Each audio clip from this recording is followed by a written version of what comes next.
Hello, everybody. Appreciate you joining the webinar, Toast Custom Reporting and Analytics. First of all, thank you for those that are joining live. Thank you for those that are watching the replay. But also, thank you to our current customers, our partners, our employees, and everybody that makes us who we are. We couldn't have done it without you. Thank you for your support. And thank you for your continued support. And again, thank you for all that are watching this webinar.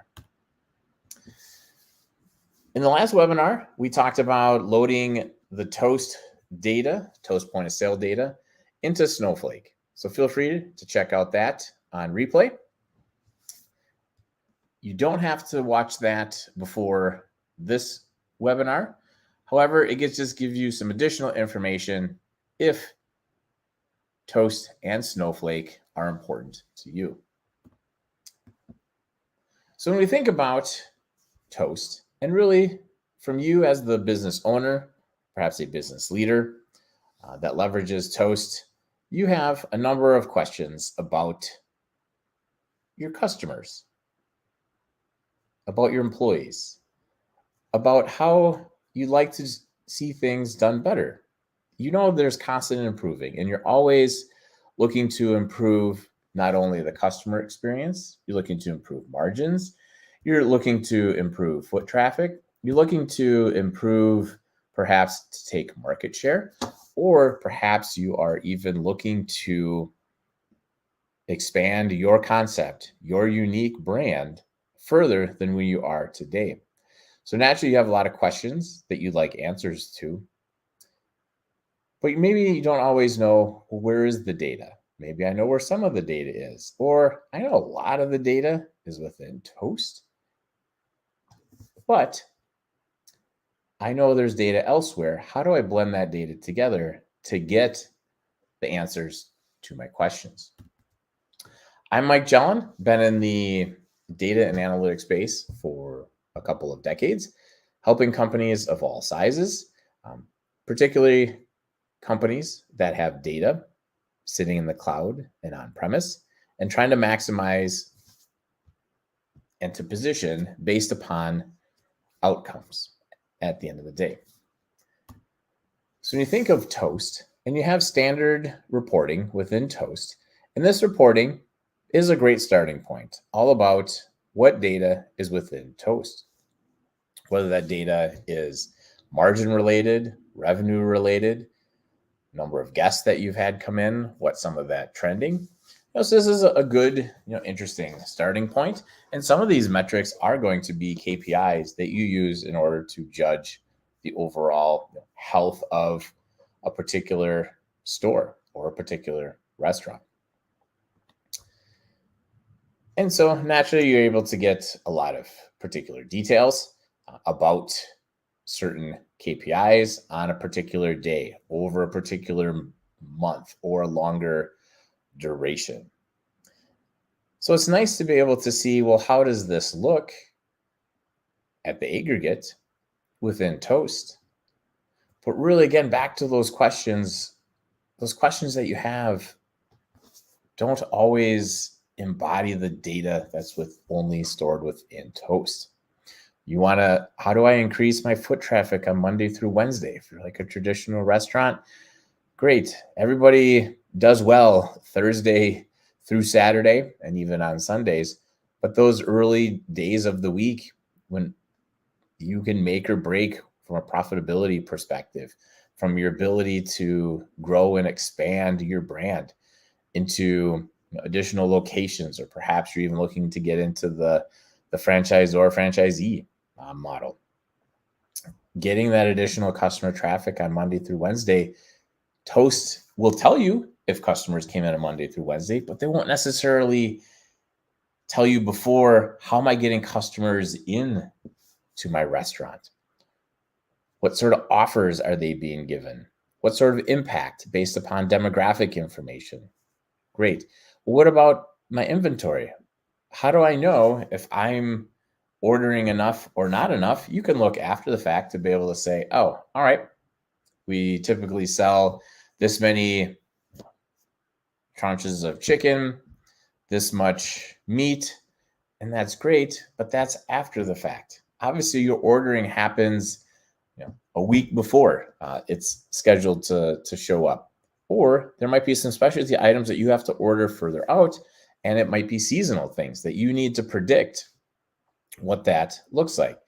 You obviously don't want to have inventory go to waste, but at the same time, you want to make sure that you have enough inventory to meet demand, especially if you're charging a premium or you're trying to do something new at your location. You want that flexibility to be able to determine, how can I look at my idea through the actual execution and what those results were, but you want to be able to predict that to a very high degree of accuracy. And how do you know if you could anticipate customer preferences? How do you know? Are you engaged with your customers? Perhaps you're engaged with your customers during the dining experience. Awesome. Great. What about those customers that perhaps don't know you? Or maybe there is a wedge opportunity for you to expand and attract a new type of customers, perhaps based upon a particular diet or diet restriction, or there is a new food, a type of food that you could introduce into your area that will be able to generate more foot traffic, aka more revenue and sales for that location. And then naturally, at the end of the day, great, you're trying to get more customers in, they're coming in, they're not coming in. Well, you obviously need to have a certain staffing level in order to meet demand. And whether that is less folks on a particular day of the week, particular time of the day, on a particular day of the week, there's going to be that variability. But you, at the end of the day, want more predictability so that you can make adjustments proactive versus reactive. It's one thing to say, hey, we've got a full staff, but then you have to tell half the staff to go home a couple hours early because the foot traffic just isn't there. Well, that's not exciting. Sure, you're able to cut costs in a reactive manner for that individual day or time of day. However, you lose out on that ability to say, well, all right, could I potentially lose some employees because they're dissatisfied with the number of hours or they're dissatisfied with the pay? You think of servers, for example. All right, large part of their income is based upon tips and that performance that they have with that individual diner experience. And so all of these things, you as a business leader within your particular restaurant, these are challenges and opportunities for you to make improvements. But really, when you look at yourself and where you're going in your career or with your restaurant, you want to be able to take that to the next level. And so while organizations have no shortage of data, Toast is one of those. Toast is great. It's a point of sale. Well, you also have other applications or systems that you're leveraging within your organization. Some of you will have some of these, and some of you have far more than these types of different sources that you're trying to post ads, and you may be doing payroll, a punch in, punch out type of approach.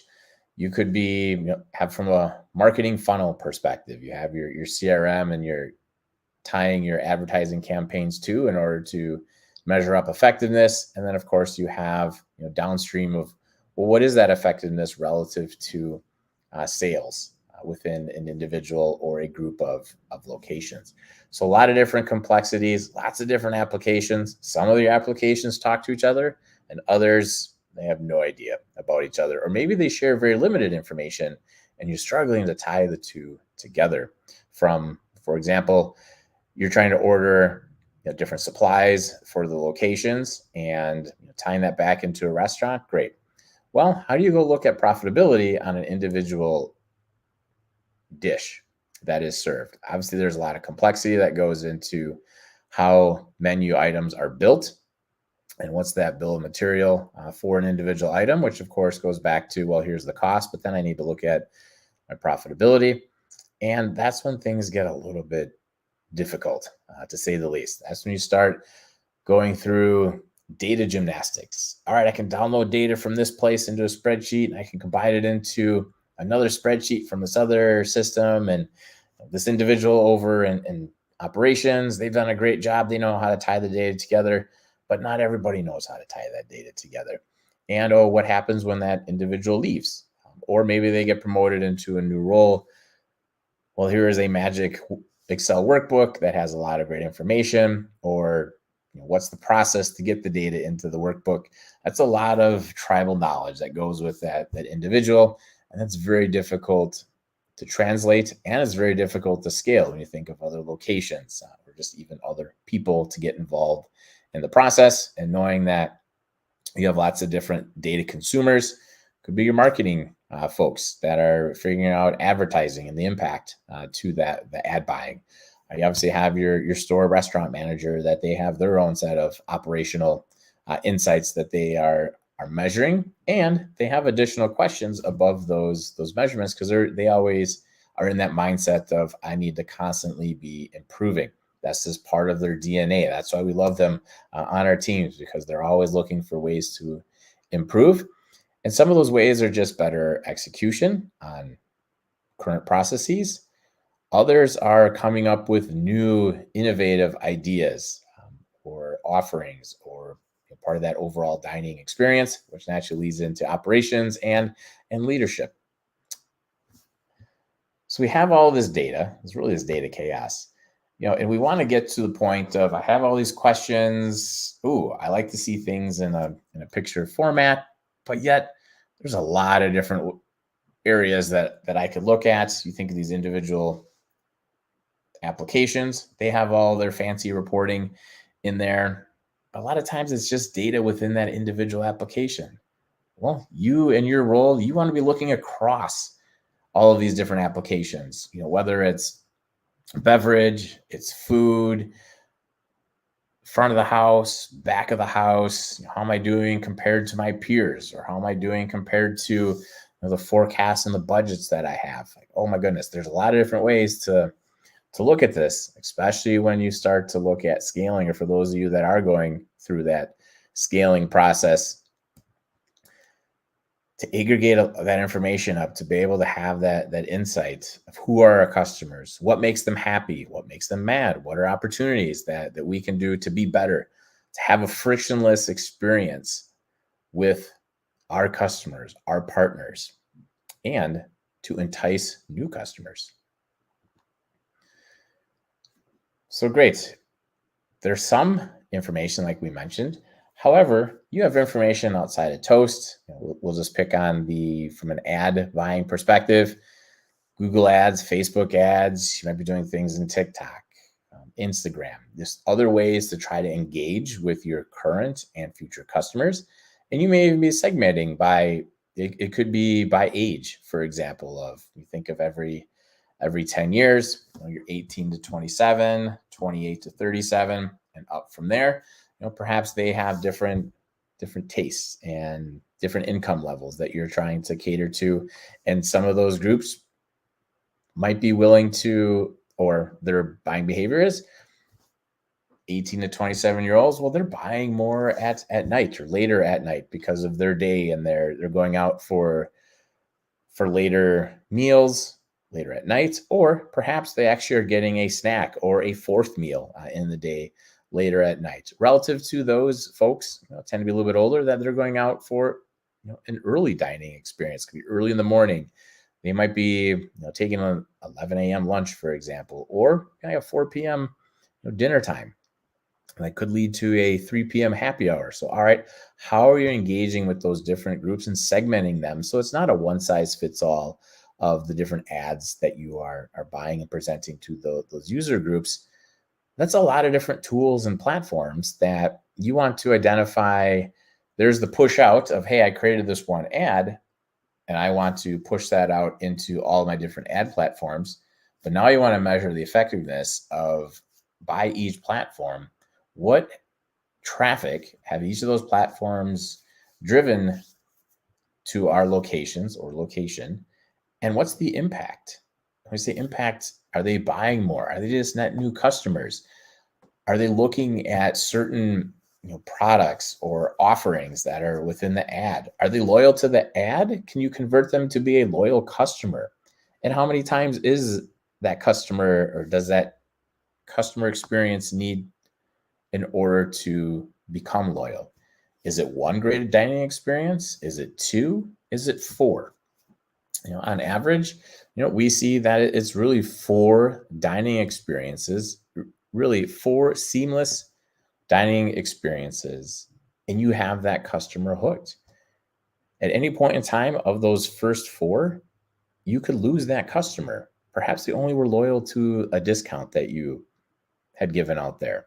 Well, all right, so no matter what that dining experience was, it didn't matter because they just wanted whatever that discount is. Well, for others, they have a very positive experience. They're going to say, oh, all right, when they get into my location, I know because of the ad that they got them into my restaurant, I'm now able to identify them as you're a first-time customer, for example. Now I'm going to treat you in a certain way, and I might give you, say, a free dessert, for example, in that first in person, because you want them to come back for that second. And they come back and they say, hey, I've got this coupon for this dessert. Now you know that is their second visit. So what is that offer at that point to get them to continue to come back? But most importantly, making sure that they are having a very positive experience, very frictionless experience with your with your location or locations, so that they continue to be loyal to you. And then, of course, you want them through word of mouth in order to tell their friends and family to go and visit as well. So that insights and reports, that's the data that's going to be able to tell you that's how many times it takes, and lets you refine, what do I need to do and make sure I keep doing or do different to keep them coming back. So that's where that insights and really the data at the end of the day is going to tell us and shape that story. Well, it's great. You have the data in these different sources. You need a way to really centralize that data so you can do that insight and analytics. And datalakehouse.io is that vehicle for you.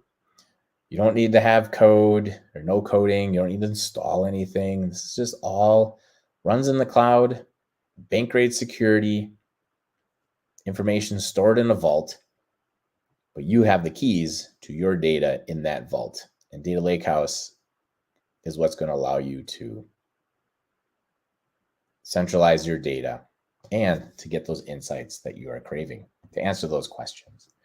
And so when you think of, for some of the organizations that say, all right, I have lots of data, but I don't have anybody that is really going to manage this. I don't have time. I'm not going to make any sort of technical decisions. I just want this to work. Great. Data Lakehouse can help with that. However, there's some larger organizations out there that say, well, I have some IT people, or I have some people dedicated to wrangling data, trying to make sense of it. We've made some technology purchases, but we know it could be better. Great. Data Lakehouse plugs into some of the things that you've already established within your organization. It really complements what you have, so that allows you to take what you have to that next level. And so leveraging Data Lakehouse is your solution to some of this pain that you might be going through, so you can go faster, collect more data, and get insights quicker so that you can make decisions in a more proactive manner and not reactive. So to get going with Data Lakehouse is very, very quick. In less than an hour, you can connect to your Toast, all your ads, your different data sources, get that data into a central location, and start your insight and analytic journey. Of course, we'd love to help you with that. We know everybody has their own, each unique individual situation, and we want to make sure that we're tailoring it to fit your needs and what you are looking for from an insight perspective. And so feel free to reach out to us, whether it's online or drop us a note. We'd love to talk with you. So thank you for attending or watching this replay today. We appreciate you taking the time, and we'd love to talk with you more. So reach out to us and we'll chat soon. Thanks, everybody.